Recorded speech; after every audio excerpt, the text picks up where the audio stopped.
刚洗完澡的女孩听到有人敲门，还以为是男友，谁知却是一个醉醺醺的陌生人。男人放上几张钞票后，就一把抱住了这个满脸惊恐的女孩。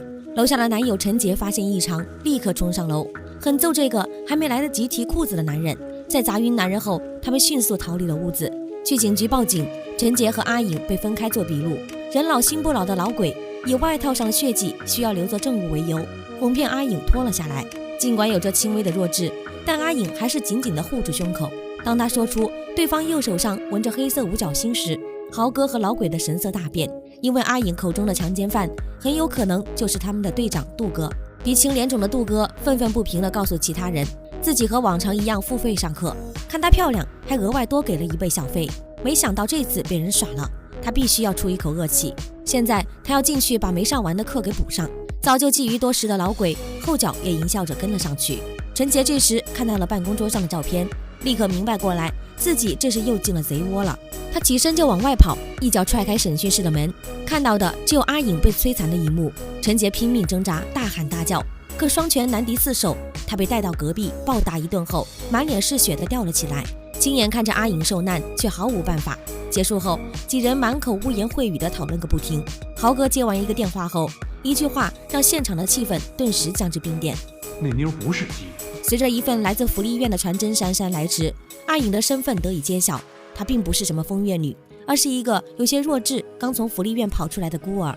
原来阿颖父母双亡，有着智力障碍的她，从小和奶奶一起生活。包子铺的陈杰默默喜欢着这个眼神明亮的姑娘。前不久奶奶去世后，无依无靠的阿颖被社区强行送往了福利院。晚上，陈杰把她偷偷接了出来，还为她精心准备了旋转木马作为礼物。两人回家发现阿颖的家门早已被人上了锁。无奈之际，对面的邻居林姐看他们可怜，主动让浑身是汗的阿颖在自己家里洗个澡。林姐要出门做生意，让两人今晚就留宿在这里。陈杰怕阿颖肚子饿，下楼去给她买包子。也正是这段期间，杜哥敲开了林姐的家门，还把刚洗完澡的阿颖当做了林姐的同行。事已至此，几根华子过后，杜哥提出一个万全之策。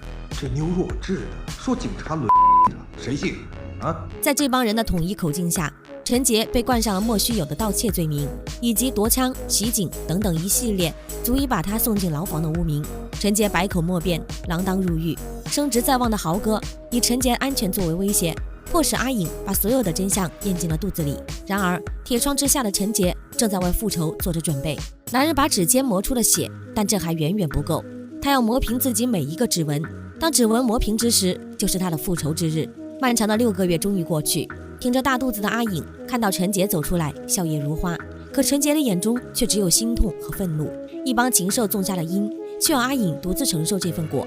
接下来的几天，陈杰陪着阿颖度过了彼此这辈子以来最幸福的几天后，一场对恶魔的审判正式拉开序幕。丁仔作为当事人之一，刚进家门就被陈杰盯上，最终丁仔瘫软在地，不再动弹。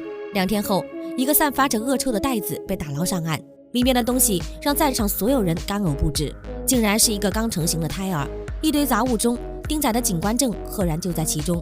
豪哥心生不妙，立刻带人赶往丁仔家，血腥味扑面而来，地上的血液已变得粘稠。客厅中间，丁仔怀孕的妻子已被开膛破肚。第二个要对付的就是老鬼，他那怀孕7个月的小娇妻同样难逃厄运。瘫软在地的老鬼试图打电话求救，可接通电话的国华却没有听到任何声音。等到众人赶过去时，只剩下横尸当场的孕妇以及溺死在浴缸里的老鬼。警方立刻对出村口的车辆进行盘查，看到豪哥带人过来，陈杰立刻下车企图逃走，不幸被豪哥发现。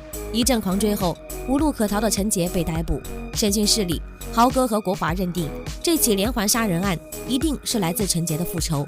可无论他们如何逼供，陈杰都拒不吐露任何信息。他们甚至用一根长针刺穿了陈杰的耳朵。眼看陈杰拒不交代，他们在桌上撒上图钉。就算豪哥用枪顶住陈杰的眼睛，他也仍然一个字也不说。与此同时，多日不见陈杰的阿颖在苦等中看到了电视上的案件以及陈杰被捕的画面，他点燃了2人唯一的一张合影。为了救陈杰，阿颖的脑中冒出一个大胆的想法。一个孕妇拿着刀拨通了报警电话，可她却什么都没说。接着她走进浴室，剖开肚子取出了胎儿，还把刀丢进了下水道里。审讯室里，局长亲自带人阻止了豪哥的暴行。刚刚又有一名孕妇遇害，很明显凶手另有其人。豪哥和国华因为滥用职权被勒令停职，但豪哥仍然认定凶手一定就是陈杰。刚刚遇险的孕妇一定是他的障眼法。豪哥通知杜哥做好应敌准备后，准备去医院蹲一波。可等他赶来时，只剩下被打晕的守卫以及空空如也的病房。原来陈杰先一步伪装成医务人员，用救护车救走了病床上的阿颖。路过一个加油站，等候在此的国华击中了救护车的轮胎。打斗中，国华试图用油枪管控制陈杰，却被陈杰打开开关，滋了他一嘴的汽油。随着一枪打过去，国华瞬间变成了火人，在极度的痛苦中烧得黢黑。追赶中，豪哥的车直直地向陈杰飞过去，他从车顶爬出，手拿警棍疯狂暴打陈杰。浑身是血的陈杰捡起一块钢板猛然还击，一阵眩晕后，豪哥倒在了血泊之中。天亮后，杜哥赶来，发现了停在这里的救护车，朝天开了一枪。眼看陈杰迟迟不现身，又朝救护车里的阿颖开了一枪，接着又是一枪。终于，昏迷的陈杰凭借顽强的毅力站了起来。仇人见面，分外眼红。杜哥接连3枪，终于让陈杰倒地不起。就在他要下死手时，子弹耗尽。杜哥懊恼地留下一句：“两人的仇恨到此为止，如果你还活着，就来找我。”5年后，命大的陈杰还真的活了下来，而当年的罪魁祸首杜哥却摇身一变，成了倾尽所有办福利院的大善人。当他再一次出现在杜哥面前时，杜哥并没有丝毫的慌张，反倒给他倒了杯咖啡。陈杰神情冷漠，彻底了结了杜哥的性命。直到此刻为止，两人的仇恨才是真正意义上的终结。